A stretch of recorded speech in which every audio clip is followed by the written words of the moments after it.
morning. Hope you're doing well. Hope you got a good night's rest.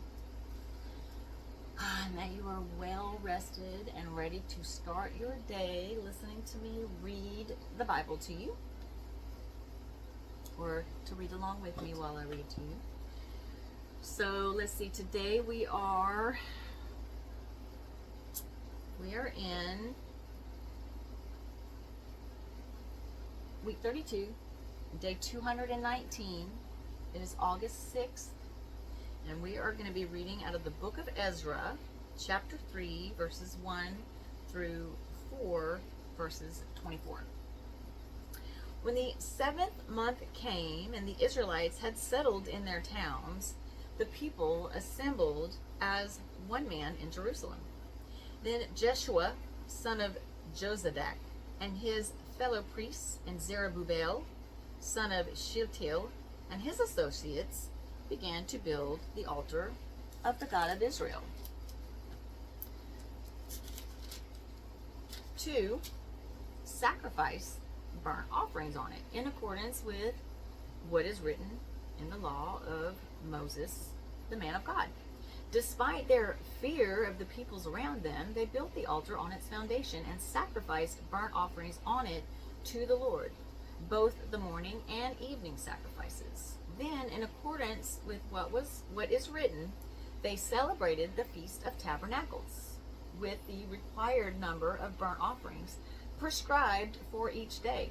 After that, they presented the regular burnt offerings, the new moon sacrifices, and the sacrifices for all the appointed sacred feasts of the Lord, as well as those brought as free will offerings to the Lord.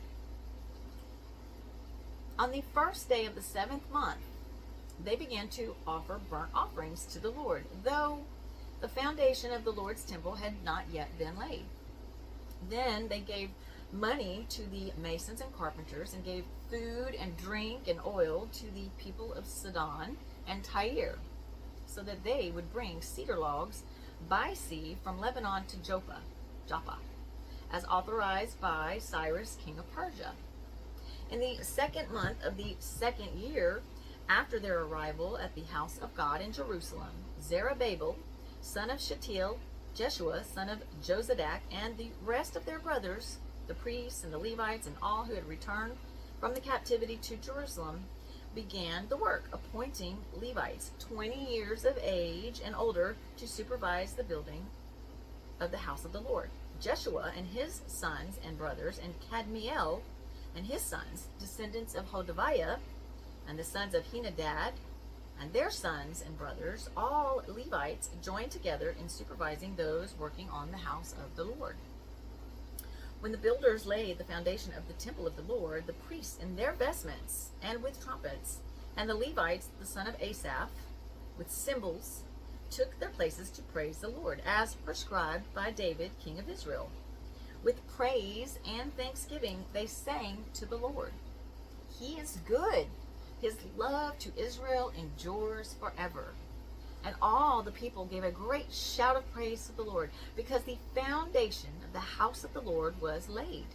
But many of the older priests and Levites and family heads who had seen the former temple wept aloud when they saw the foundation of this temple being laid, while many others shouted for joy.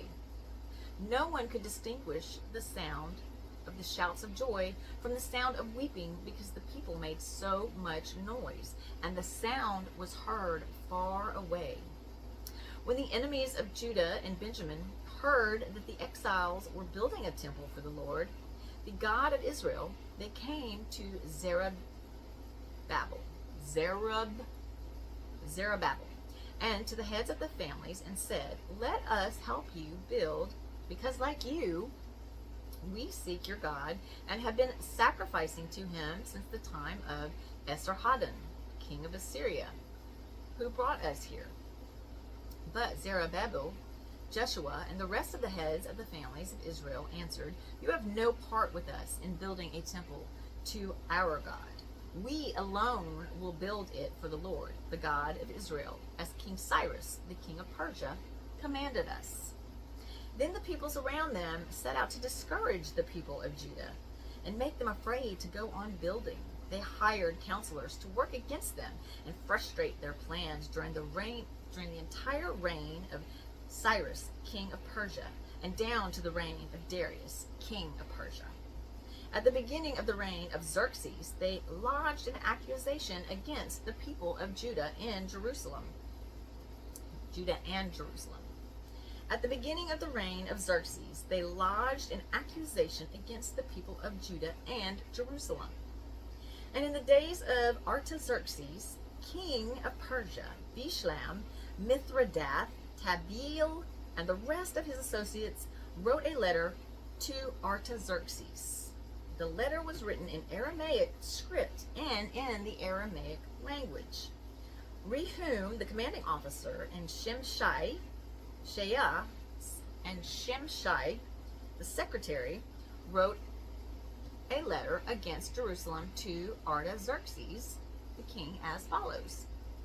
Rehum, the commanding officer, and Shimshai, the secretary, together with the rest of their associates, the judges and officials over the men from Tripolis, Persia, Uruk, and Babylon, the Elamites of Susa, and the other people whom the great and honorable Ashurbanipal deported and settled in the city of Samaria and elsewhere in Trans-Euphrates.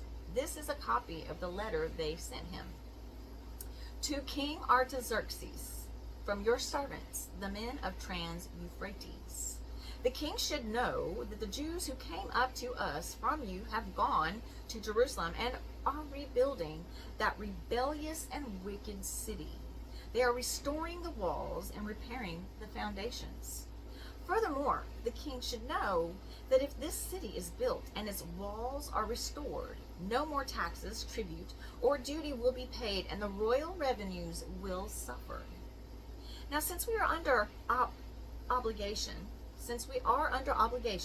to the palace, and it is not proper for us to see the king dishonored, we are sending this message to inform the king, so that a search may be made in the archives of your predecessors. In these records, you will find that the city is a rebellious city, troublesome to kings and provinces, a place of rebellion from ancient times. This is why the city was destroyed. We inform the king that if this city is built and its walls are restored, you will be left with nothing in Trans-Euphrates. The king sent his reply to Rehum, the commanding officer, Shimshai, the secretary, and the rest of their associates living in Samaria and elsewhere in Trans-Euphrates. Greetings. The letter you sent us has been read and translated in my presence. I issued an order and a search was made, and it was found that this city has a long history of revolts against kings and has been a place of rebellion and sedition. Jerusalem has had powerful kings ruling over the whole of the Trans-Euphrates, and taxes, tribute, and duty were paid to them. Now issue an order to these men to stop work so that this city will not be rebuilt until I so order. Be careful not to neglect this matter. Why let this threat grow to the detriment of the royal interests? As soon as the copy of the letter of King Artaxerxes was read to Rehum and Shimshai, the secretary, and their associates, they went immediately to the Jews in Jerusalem and compelled them by force to stop. Thus, the work on the house of God in Jerusalem came to a standstill until the second year of the reign of Darius, king of Persia. Okay, guys, my lips get chapped because I do these readings 7 at a time in one shot. That's why I have the same clothes on. Okay, now we're moving on to New Testament. We are in the book of 1 Corinthians, chapter 2, verses 6 through chapter 3, verse 4. We do, however, speak a message of wisdom among the mature, but not the wisdom of his age, or of the rulers of this age, who are coming from nothing, or coming to nothing. No, we speak of God's secret wisdom, a wisdom that has been hidden and that God destined for our glory before time began. None of the rulers of this age understood it, for if they had, they would not have crucified the Lord of glory. However, as it is written, no eye has seen, no ear has heard, no mind has conceived what God has prepared for those who love him. Even before I really got into church and reading the Bible, like I said, this is my second year reading the Bible from beginning to end. That particular scripture has always fascinated me and just made me realize, wow, I don't even have a clue of what's in store for me if I obey my God. No eye has seen, we've never even remotely seen anything close to what he has for us. No ear has heard the music that we think we really like pales in comparison to what we're going to hear when we're in heaven. No mind has conceived. Our minds, we can't even think up how precious and beautiful and splendid and amazing heaven is. We can't sleep on that, folks. We cannot sleep on that. What God has prepared for those who love him. And he knows if you love him or not. He knows if you're being fake. He knows your heart. So read his word every day and fall in love. Okay? There's the God of Old Testament. There's the God of New Testament, Jesus Christ. And then there's the Holy Spirit, and that is our conscience, which guides us. Between Old Testament and New Testament, we have everything that we need. We have the old to compare to the new, so that we know what we're getting and what we have been saved from and what sacrifice Jesus Christ has made. And we cannot take that for granted. Okay. Let me continue. But God has revealed it to us by his Spirit. The Spirit searches all things, even the deep things of God. For who among men knows the thoughts of a man except the man's spirit within him? In the same way, no one knows the thoughts of God except the Spirit of God. We have not received the spirit of the world, but the Spirit who is from God, that we may understand what God has freely given us. Seek and ye shall find. This is what we speak, not in words taught us by human wisdom, but in words taught by the Spirit, expressing spiritual truths in spiritual words. The man without the Spirit does not accept the things that come from the Spirit of God, for they are foolishness to him, and he cannot understand them, because they are spiritually discerned. The spiritual man makes judgments about all things, but he himself is not subject to any man's judgment. For who has known the mind of the Lord that he may instruct him? But we have the mind of Christ. Brothers, I could not address you as spiritual, but as worldly, mere infants in Christ. I gave you milk, not solid food, for you were not ready. For you are not yet ready for it. Indeed, you are still not ready. You are still worldly. For since there is jealousy and quarreling among you, you are not worldly. Are you not acting like mere men? For when one says, I follow Paul, and another, I follow Apollos, are you not mere men? So this basically is just talking about, when they say worldly, they're talking about the world, okay? Years ago, when I was like 27, my husband at the time, I know that sounds terrible, but my husband at the time used the word worldly, and I had no idea what that meant. I was like, worldly? I thought it was a good thing. I thought it meant that I traveled the world, that I knew things. I thought it was a good thing. I thought it was a positive thing. Which, in the world, when people say you're worldly, that's exactly what they think, because I was in the world. But it's actually not a positive thing. When someone knows Christ and is in Christ, and they say to you that you are worldly, that means you are of the world. And this is not our home. This is Satan's domain. So that's not a compliment. I took it as a compliment. That's how stupid, foolish, and I had no clue. Let me just let you, and I was like 27, 28, and I was like, oh, thank you.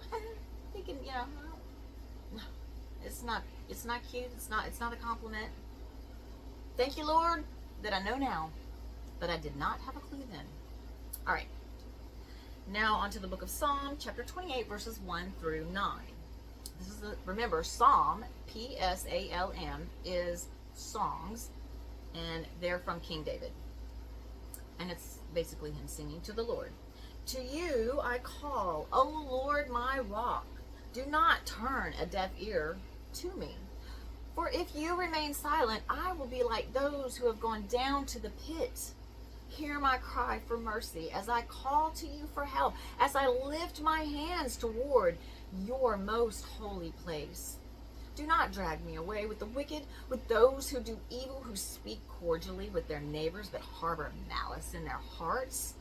Repay them for their deeds and for their evil work. Repay them for what their hands have done, and bring back upon them what they deserve, since they show no regard for the works of the Lord and what his hands have done.